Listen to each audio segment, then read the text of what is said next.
Hello Ascenders, and thank you for continuing on this fundamental journey of ascension.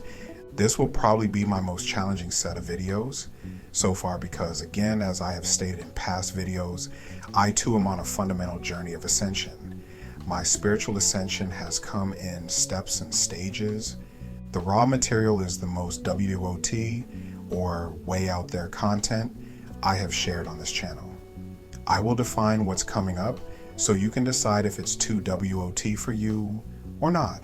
Please feel free to skip this series if it is, as it's said these days. I understand. Also, in prior videos, I displayed the actual quotes from the sources I use on the screen. If I did that with this subject, I would need several videos, or the video would be too long. The compromise is that I will summarize some information and put a link in the description where you can go and get the raw information if you'd prefer for your research or confirmation. Even with that, I will have to break the video into smaller pieces. It also seems as if they are more consumable in a shorter format. If there are topics in here that you would like more detail on, you will need to let me know somehow, and I will do a video on it. Okay, let's go.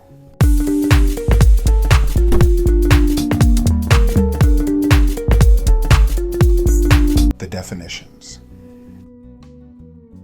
As my subscribers know, I am serious about being clear in my communication, so I like to define the subject when it is needed, and I feel it is very needed. Let us start by defining the topic. The law of one, the word law. I like dictionary.com's definition for the word law in this context. It defines law as a rule or principle of proper conduct sanctioned by conscience, concepts of natural justice, or the will of a deity, a moral law. So there's a little big or big little word in there, deity. Let's define that right quick. For our context, I like dictionary.com again. The creator and supreme being in a monotheistic religion such as Christianity. The law of one, the raw material, does have a label for the deity. Interestingly, it starts out one way and changes it up as the channeling sessions continue.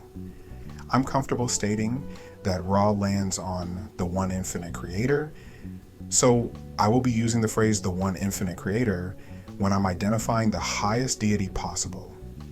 It is my belief that this happens because we have so many concepts of deity that over time Ra wanted to be explicitly clear regarding the entity it was describing.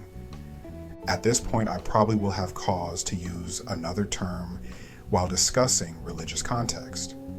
When doing so, I am not emphatically stating the deity should not be considered the one infinite creator, but that the term I might use, such as God, Allah, etc., is contextually better than the term one infinite creator.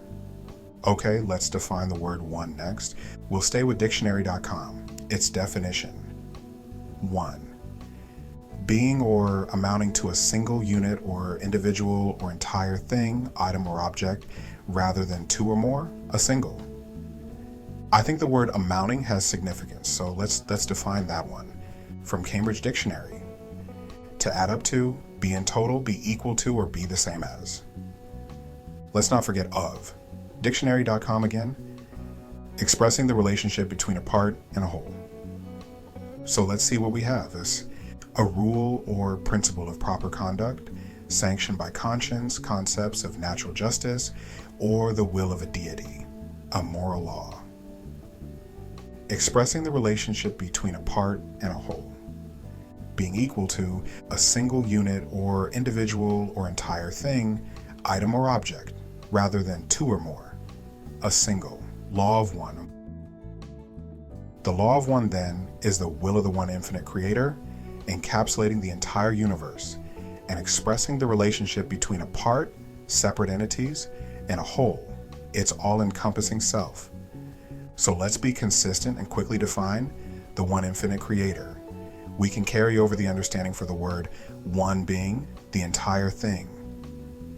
Dictionary.com wins again to define the word infinite, limitless or endless in space, extent, or size, impossible to measure or calculate. I'll join two from dictionary.com for the term creator. One is a person or thing that brings something into existence, and the other is used as a name for God. So the one infinite creator is the entire limitless or endless entity that brings the universe or reality into existence. Law of one is the will of the one infinite creator, expressing the relationship between a part, the visible seen physical matter, and a whole, the seen matter and the unseen spirit or spiritual entities. The law of one is basically the universal law, or the universal architecture and programming that the one infinite creator has established that is being used to present its will within this, its physical and spiritual universe. The law of one basically states that no matter how you are perceiving this reality with all things being separate beings, in the grand scheme of things, we are not. We and everything within our reality is a part of one all-encompassing being. That is the law is one. And the one infinite creator has purposely created some, shall I say, divisions of labor within this reality that make it seem as if we are separated. My understanding is that this is so. The one infinite creator can more understand the components of itself, who brought the law of one and when. It certainly wasn't brought from the Council of Nicaea. This tuned telepathic channeling is the text transcript of the 106th session Q&A between those of the RA Social Memory Complex and Don Elkins, Carla Ruckert, and James McCarty. Taking place over the course of 3 years, the conversation explores and enunciates the law of one with an accompanying wide range of philosophy and metaphysics. As the Confederation entities always make a point of saying, please use your discrimination and judgment in assessing this material. If something rings true to you, fine. If something does not resonate, please leave it behind, for neither we nor those of the Confederation would wish to be a stumbling block for any.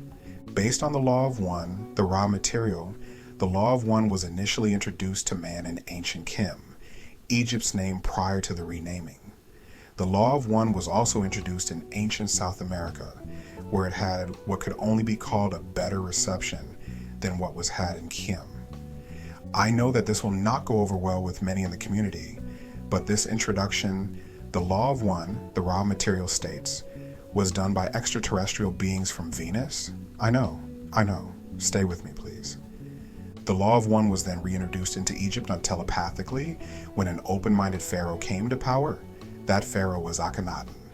The law of one was later purposely diluted, changed, redirected in ancient Egypt after Pharaoh Akhenaten was basically run out of town for changing the Egyptian religion to what could be called a monastic religion or the law of one.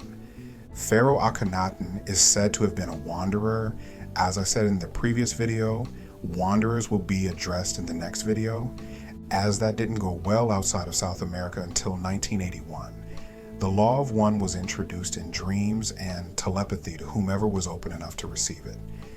Then in 1981, a team of paranormal researchers unknowingly tuned themselves into the frequency that enabled Ra to communicate with them through what they called tuned trance telepathy. That is when the law of one was presented. Much more information was provided when this information came. Much of it is very useful information for us, but not really what Ra came to provide, channeled information. Okay, before we get into those laws, let's get into how we believe we got those higher laws. The law of one is what is called channeled information. To channel is to direct something toward a particular end or object. For example, water or electricity can be channeled in a certain direction. In the case of water, it can also be directed through a channel. Channeling is defined as the act or practice of serving as a medium through which a spirit guide or entity purportedly communicates with living persons. The spirit guide or entity that purportedly channeled the law of one material is arguably one of the highest vibration spirit guides that has channeled this type of information to man. Although the meat of this information has been available prior to these channelings, which began in 1981, I have not found out how that information was obtained, nor have I found the quality and quantity and breadth and depth of detail that has been provided through the Law of One channelings. I have since found portions or version from earlier in the Emerald Tablets of Thoth, Judy, Anthroposophy by Rudolf Steiner, and the Native Peoples of the Americas. It's not new news, most from stories from Egypt and other ancient civilizations where the books were stolen and presented as being burned. You can find more details on the Law of One at www.llresearch.org, where the book series The Raw Material by Raw, and Humble Messenger of the Law of One, and Living the Law of One 101. The choice books can be found, read for free, or purchased. The raw information will be linked via this website in the description, so most of the information that later humans have gotten about our reality has been primarily from observation. More esoteric information, though, has been gotten primarily from non-corporeal beings channeling information to humans through dreams, visions, symbols, and sounds. My research has led me to the understanding that earlier man, during the time of Lemuria and Atlantis, had a much stronger connection to the spirit world and had a lot of what we now consider esoteric occult spiritual information naturally. Who is Ra? Session 1, dated January 15th, 1981. Questioner: it seems members of the Confederation have a specific purpose. Is this true with you, and if so, what is your purpose? I am Ra. We communicate now. We too have our place. We are not those of the love density or of the light density. We are those who are of the Law of One. In our vibration, the polarities are harmonized, the complexities are simplified, and the paradoxes have their solution. We are one. That is our nature and our purpose. We are old upon your planet and have served with varying degrees of success in transmitting the Law of One, of unity, of singleness to your peoples. We have walked your earth. We have seen the faces of your peoples. This is not so with many of the entities of the Confederation. We found it was not efficacious. However, we then felt the great responsibility of staying in the capacity of removing the distortions and powers that have been given to the Law of One. We will continue in this until your, shall we say, cycle is appropriately ended. If not this one, then the next. We are not a part of time, and thus are able to be with you in any of your times. Does this give you enough information from which to extract our purpose, my brother? 1.2 Questioner: yes, it does. Thank you. I am Ra. We appreciate your vibration. Is there another query? 1.3 Questioner: I've heard of the name Ra in connection with the Egyptians. Are you connected with that Ra in any way? I am Ra. Yes, the connection is congruency. May we elucidate? 1.4 Questioner: please do. I am Ra. What do you not understand? 1.5 Questioner: could you give me a little more detail about your role with the Egyptians? I am Ra. The identity of the vibration Ra is our identity. We, as a group, or what you would call a social memory complex, made contact with a race of your planetary kind, which you call Egyptians. Others from our density made contact at the same time in South America, and the so-called lost cities were their attempts to contribute to the Law of One. We spoke to one who heard and understood and was in a position to decree the Law of One. However, the priests and peoples of that era quickly distorted our message, robbing it of the, shall we say, compassion with which unity is informed by its very nature. Since it contains all, it cannot abhor any. When we were no longer able to have appropriate channels through which to enunciate the Law of One, we removed ourselves from the now hypocritical position which we had allowed ourselves to be placed in. Other myths, shall we say, having more to do with polarity and the things of your vibration that are complex, again took over in that particular society complex. Does this form a sufficient amount of information, or could we speak further? More information on Ra was shared later in the channeling. 16.21 questioner, can you give me some kind of history of your social memory complex and how you became aware of the Law of One? I am Ra. The path of our learning is graven in the present moment. There is no history as we understand your concept. Picture, if you will, a circle of being. We know the Alpha and Omega as infinite intelligence. The circle never ceases, it is present. The densities we have traversed at various points in the circle correspond to the characteristics of cycles. First, the cycle of awareness. Second, the cycle of growth. Third, the cycle of self-awareness. Fourth, the cycle of love or understanding. Fifth, the cycle of light or wisdom. Sixth, the cycle of light-love, love-light or unity. Seventh, the gateway cycle.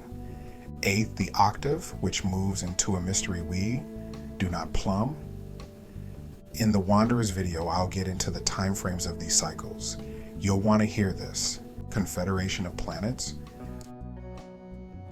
Law of One, Confederation of Planets. Raw Session 1.0. The Confederation of Planets in the service of the Infinite Creator has only one important statement. That statement, my friends, as you know, is all things, all of life, all of the creation is part of one original thought. Let us for a moment consider thought. What is it, my friends, to take thought? Took you then thought today? What thoughts did you think today? What thoughts were part of the original thought today? In how many of your thoughts did the creation abide? Was love contained? And was service freely given? You are not part of a material universe. You are part of a thought. You are dancing in a ballroom in which there is no material. You are dancing thoughts. You move your body, your mind, and your spirit in somewhat eccentric patterns for. You have not completely grasped the concept that you are part of the original thought. Questioner, can you tell me how the Confederation of Planets was formed and why? Ra, I am Ra. The desire to serve begins in the dimension of love or understanding to be an overwhelming goal of the social memory complex. Thus, those percentiles of planetary entities, plus approximately 4% more of whose identity we cannot speak, found themselves long ago in your time seeking the same thing, service to others. The relationship between these entities as they entered an understanding of other beings, other planetary entities, and other concepts of service was to share and continue together these commonly held goals of service. Thus, each voluntarily placed the social memory complex data in what you may consider a central thought complex available to all. This then created a structure whereby each entity could work in its own service while calling upon any other understanding needed to enhance the service. This is the cause of the formation and the manner of the working of the Confederation. 6.8 questioner, where is this council located? I am Ra. This council is located in the octave or 8th dimension of the planet Saturn, taking its place in an area which you understand in third dimensional terms as the rings. That's the end of the channeling.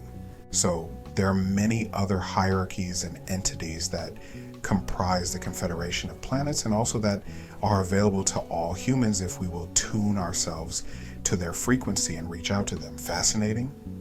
I know.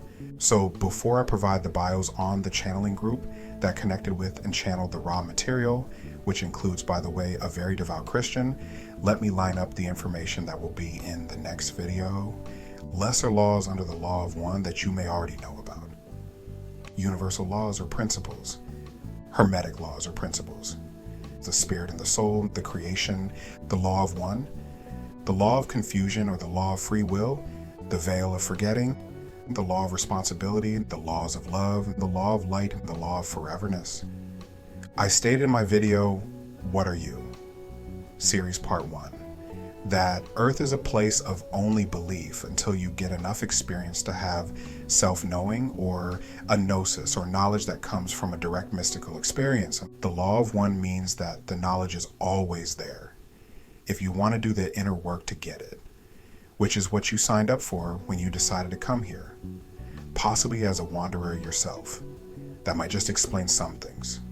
Okay, on to the channeling group, one of which is still living the law of one channeling group. 45.5 questioner. Can you say if any of the three of us are of Ra, or one of the other groups? I am Ra, yes. 45.6 questioner. Can you say which of us are of which group? I am Ra? No. 45.7 questioner. Are all of us of one of the groups that you mentioned? I am Ra? We shall go to the limits of our attempts to refrain from infringement. 2 are a 6th density origin, 1 a 5th density harvestable to 6th, but choosing to return as a wanderer due to a loving association between teacher and student. Thus you 3 form a greatly cohesive group. That's the end of the channeling. Now, I present the channeling group. Carla L. Ruckert, founder. Carla L. Ruckert McCarty was born on July 16, 1943 in Lake Forest, Illinois. She completed her bachelor's degree in English literature at the University of Louisville in 1966 and earned her master's degree in library service in 1971. She served as librarian and bibliographer to college and school libraries for 6 years. Carla was a meditator with the group Dawn started in early 1962 and became partners with Dawn in 1968. In 1970, she turned full-time to assisting Don with his research, and together they formed LL Research. In 1974, she began channeling and continued unceasingly in that effort until she was stopped in 2011 by a spinal fusion surgery. In addition to channeling, she read and abstracted books and periodicals and did correspondence and writing for Don. As a result of their work together in investigating UFO contacts and abductions, they published Secrets of the UFO in 1977. However, the first book that they wrote as soon as they got together in 1968 was The Crucifixion of Esmeralda Sweetwater, which was not published until 1986. She wrote a channeling handbook in 1987, a Wanderer's Handbook in 2001, channeled A Book of Days, Channelings from the Holy Spirit in 2007, Living the Law of 101, The Choice in 2009, co-channeled the Aaron Q.O. Dialogues with Barbara Brodsky in 2011, and had her book of poetry, The Poetry of Carla, Lisbeth Ruckert, published in 2012. During 4 of those 37 years of channeling, 1981 to 1984, Carla served as the instrument for the Raw Contact, which would first be published as the Law of One books. On May 30th, 1987, she married Jim McCarty, and together they continued the mission of LL Research, with Carla at its helm. Carla passed into larger life on April 1st, 2015. Don Elkins, founder. Don Elkins was born in Louisville, Kentucky on February 27, 1930. He held a BS and MS in mechanical engineering from the University of Louisville, as well as an MS in general engineering from Speed Scientific School. He was the founder and head of the University of Alaska's Mechanical Engineering Department in 1960 to 61, and was professor of physics and engineering at the University of Louisville for 12 years from 1953 to 1965. In 1965, he left his position as tenured professor and became a Boeing 727 pilot for a major airline in order to devote himself more fully to UFO and paranormal research. He eventually became captain and flew until his death in 1984. He also served with distinction in the U.S. Army as a master sergeant during the Korean War. Before the organization was so named, Don began the work of LL Research solo in 1955. Among his areas of focus, he used age regression hypnosis to research reincarnation, talked with and visited UFO contactees all over the United States, often piloting his own small plane, investigated the many areas of paranormal study, and corresponded with and visited a wide variety of scholars, Researchers, experiencers, abductees, and many others define categorization throughout his very active career as a researcher. Don, along with his partner Carla, published some of that UFO research in the book Secrets of the UFO in 1976. In 1962, Don began an experiment in channeling using the protocols he had learned from a contactee group in Detroit, Michigan. That experiment blossomed into what became the principal effort of LL Research to collect and share information for the spiritual advancement of all humankind. His experiment, as it were, continues in an unbroken line today through our weekly meditations where we work with both silent meditation and channeling. The Law of One material represents the crowning achievement of Don's life and work along with his other two research associates, Carla L. Ruckert and Jim McCarty. Jim McCarty, founder. Jim McCarty was born on May 10, 1947 in Kearney, Nebraska. After receiving a bachelor's degree in business administration from the University of Nebraska at Kearney and a master's of education from the University of Florida, Jim moved to a piece of wilderness in Marion County, Kentucky in 1974 to build his own log cabin in the woods and to develop a self-sufficient lifestyle. There he founded the Rock Creek Research and Development Laboratories in 1977 to further his teaching of the Brain and Nature course that he learned in Colorado in 1972. After meeting Don Elkins and Carla Ruckert in 1979, he joined his research with them in December of 1980. The Ray contact began 3 weeks later, and the legal entity that we are today comes from this joining of Jim's nonprofit charity, the Rock Creek Research and Development Laboratories, with LL Research in 1982. We use Rock Creek as our legal name and do business as LL Research. Jim and Carla were married in 1987. Jim writes a daily blog called The Camelot Journal that Carla began in 2005. He is currently writing Living the Law of 1102, The Outer Work in 2021, and Living the Law of 1103, The Inner Work in 2022, both from Carla's outlines. He also creates wonderful flower gardens and stonework. He enjoys beauty, nature, dance, and meditation. I hope you will continue with us on this fundamental journey of ascension. Until next time, I will go in and I will leave you in the love and the light, the power and the peace of the one infinite creator, Adonai.